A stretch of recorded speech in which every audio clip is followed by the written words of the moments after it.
seryoso ang mga par matapos nga po pinost mismo ni Mayweather Jr. sa kanyang social media account ang poster sa bakbakan ng kanyang alaga na si Carmel Moton kalaban sila Montroch Jr. matapos hindi makipag-rematch si Tank Davis kay Roach. Kung saan mga idol, tila seryoso talaga si Kalbo na ikasa ang laban ng dalawang fighter. Ready na daw ang kanyang alaga sa lahat ng oras para sa world title fight na to, kahit si Floyd pa daw mismo mga idol ang maglalabas ng kanyang sariling pera para lamang mangyari ang bakbakan na to. Tama talaga ang tiyanta natin mga idol na seryoso talaga si Floyd na gumastos ng malaking halaga para mapalaban lamang sa title fight ang kanyang alaga. At syempre mga idol, ipahiya si Tank Davis kung sakaling manalo ang kanyang alaga na si Moton. Malaki talagang tiwala ni Floyd mga idol kay Moton na kahit meron lamang itong 8 laban sa kanyang professional boxing career, seryoso talaga si Kalbo. Napatunayan na isang mahinang nilalang itong si Tank Davis at mas malakas sa kanya ang kanyang bagong layo na si Moton. Hindi naman kasi mga idol ipapalaban ni Floyd ang kanyang alaga kung alam niya tagilid siya dito sa bakbakan.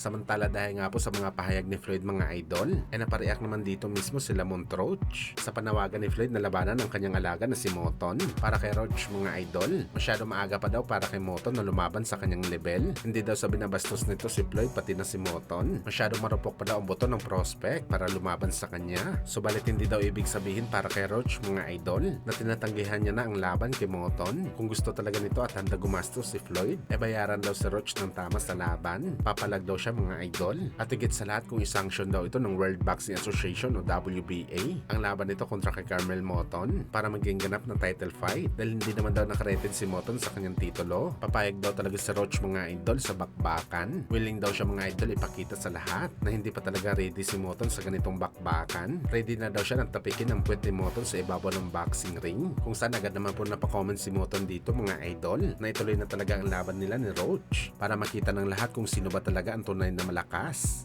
If the WBA mandated that, I probably would spank that butt. Probably pull that belt out.